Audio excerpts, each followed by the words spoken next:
I'm Simon Sinek.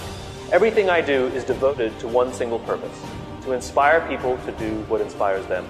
He's the two-time best-selling author whose ideology has captured the imagination of some of the most important leaders of our time, including the heads of many Fortune 500 companies, the US government, and multiple branches of the military, and the United Nations. Our next speaker is going to inspire you to do exactly that, to change how you think, to change how you approach life and how you approach work. There's no one quite like him. Motivational speaker, ethnographer, and the author of 3 New York Times bestsellers.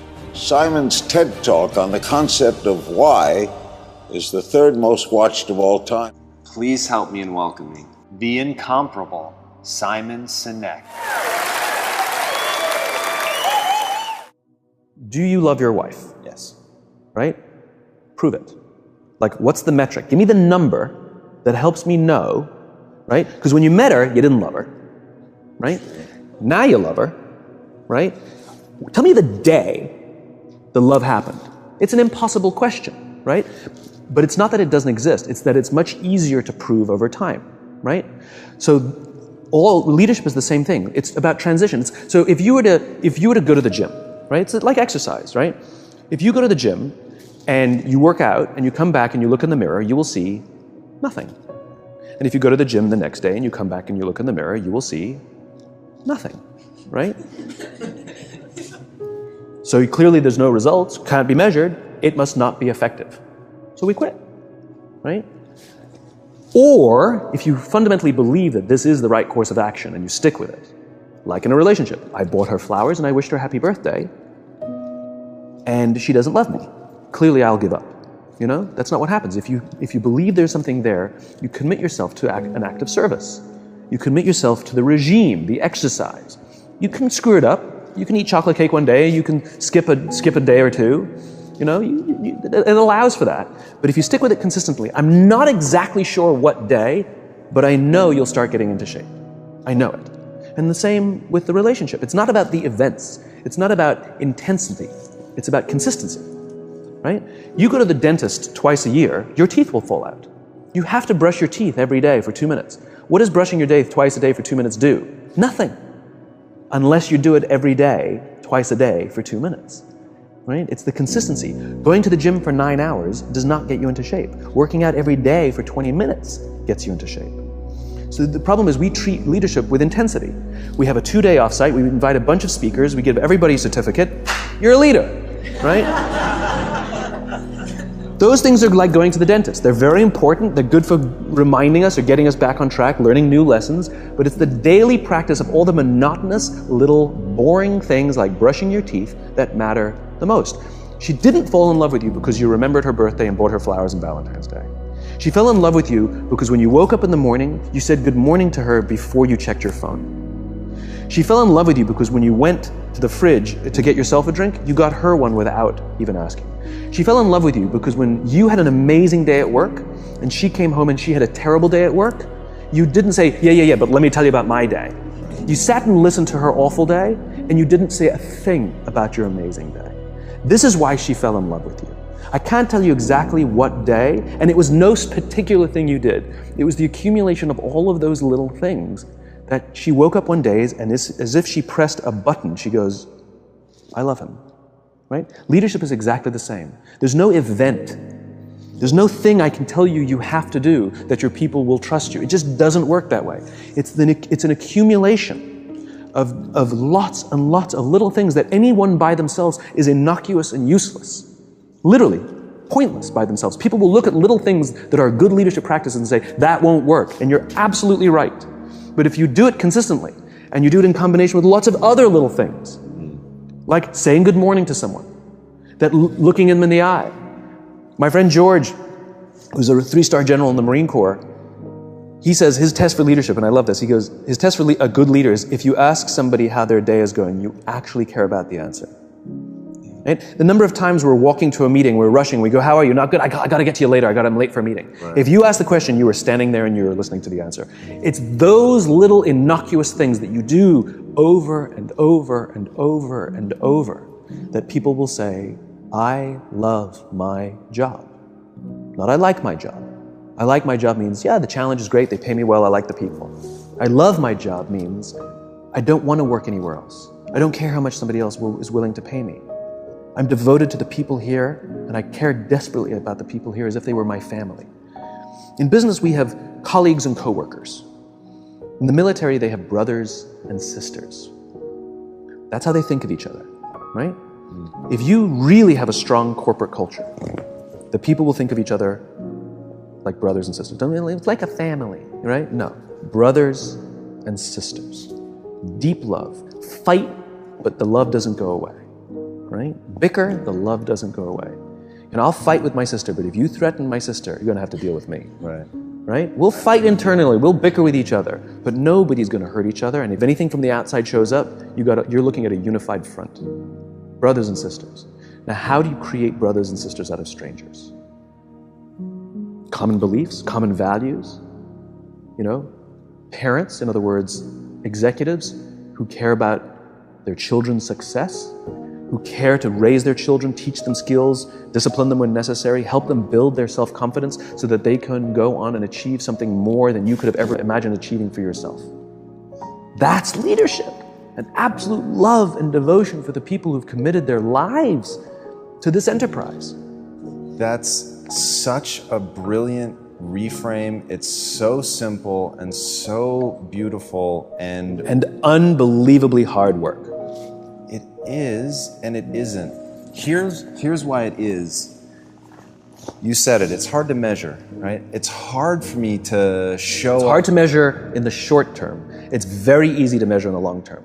Over the long term, the traditional metrics will go up. All your revenues, profits, market share, the traditional metrics will go up, and more importantly, they'll go up more stably, right? You will be able to weather hard times better because the people will come together, they won't abandon ship, right?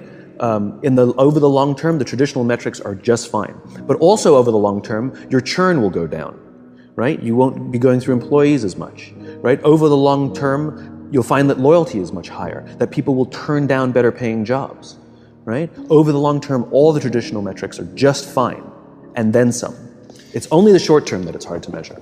I was staying at the Four Seasons in Las Vegas, which is a wonderful hotel.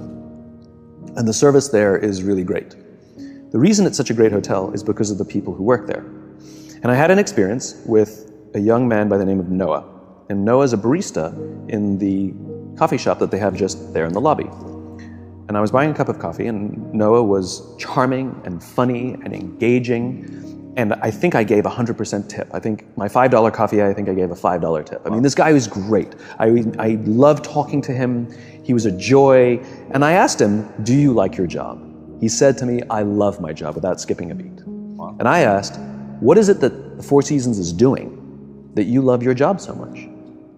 He says, without skipping a beat, he says, throughout the day, managers will walk past and ask how I'm doing and if there's anything that I need. He said, not just my manager, any manager. Wow. He says, I feel supported here. He says, quote, I can be myself, right?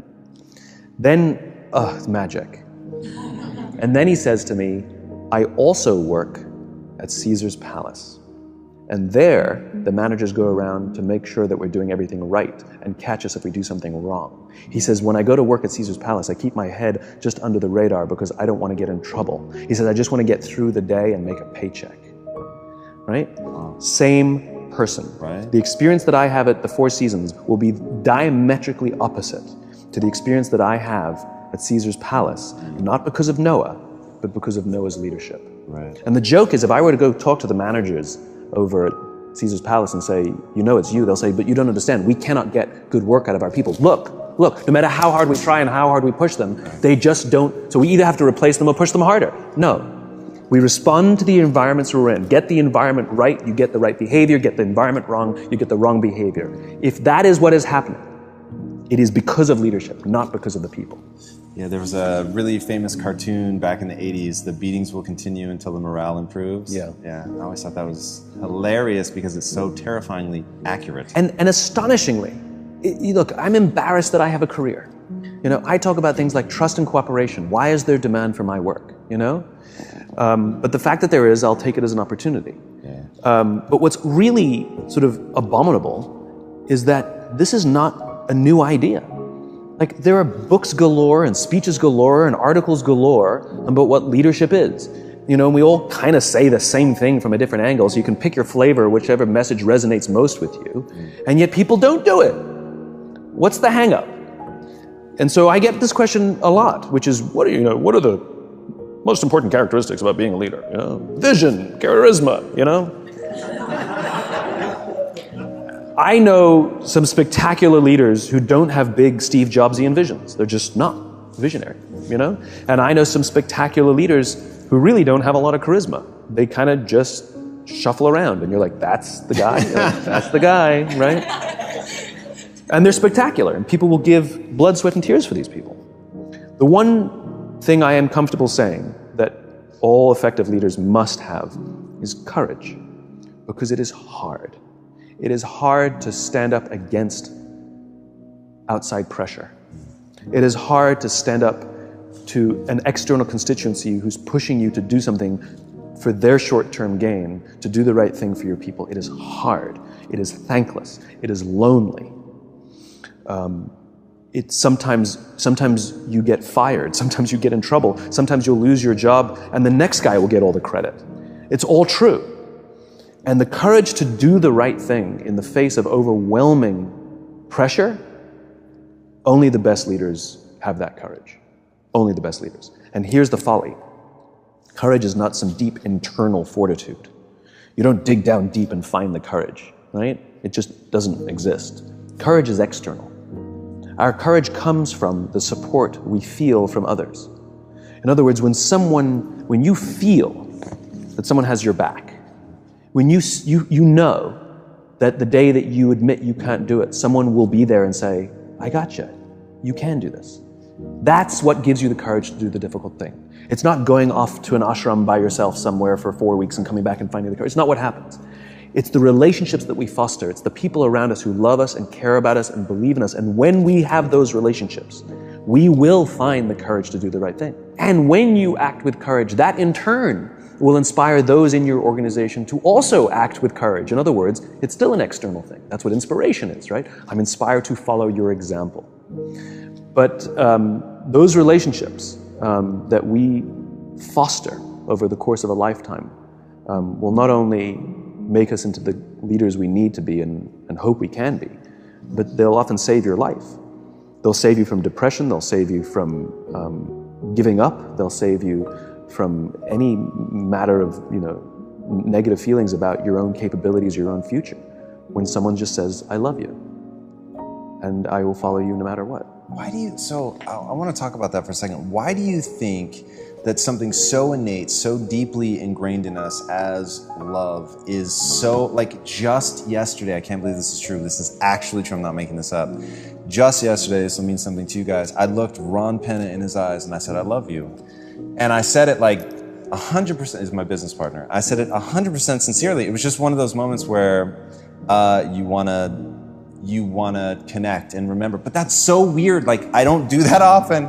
And it's so interesting that it becomes out of context, Sure. Maybe is the best way to say it, because like at home with my wife, it's so easy and I love to embody it and I love to feel it and it makes me feel awesome. But then I come into the office and there's something about the context that makes it weird. Yes, two perspectives. One is, this is what vulnerability is, right?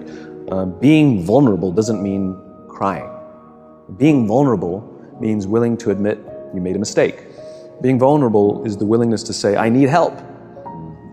Being vulnerable is the willingness to express the feelings you have towards someone without fear of what other people may think of you by making that expression. And most people, especially if they don't have a trusting environment or a strong corporate culture, most people don't want to feel vulnerable. It's dangerous to feel vulnerable. If you admit you made a mistake or you don't know what you're doing, you've been promoted into a job that you have no clue or no business being in that job, lying, hiding, and faking is a much better option, right? But for the fact that it's more stressful and ultimately the results will falter, right? It's counterintuitive. But that's what a strong environment means. It means I can be vulnerable. So the fact that you can say that out loud means that there's a loving, trusting culture here that is okay with you being vulnerable. Nobody's thinking, oh my God, this company's going downhill. This guy's nuts. He's blubbering all over the place, That's not what people are thinking. I mean, some people are probably thinking it. But generally, that's not what people are thinking. If anything, people are going, cool. And that then inspires them to feel that they can also express vulnerability, like admit a mistake, like say they screwed up, like say they need help, but say, they want to offer help to someone and not fear that either. So that's one perspective. The other reason why stuff that I talk about or that you're talking about now is so often ignored is just because it's hard to measure. How do you measure leadership? How do you measure it? That's going to be one of my questions. How do you measure trust? They lack good metrics. It's very easy to measure revenues and profits and market share. So let's focus on those things, because I can like pull a lever here and see what happens over there. Right. But in terms of like trust, I'll pull a lever here and I won't see anything for 6 months. So it's not that I don't know that it exists. Everybody talks about the importance of culture, yet nobody seems to be focused on building it. I've never met a CEO in my life who doesn't think people are important, and yet every day they're making decisions that prioritize a number over a person, that literally don't care about people. They make decisions that literally brush people aside, because it's hard to measure in an ultra speedy, algorithmic world that we live in. What gets measured gets done.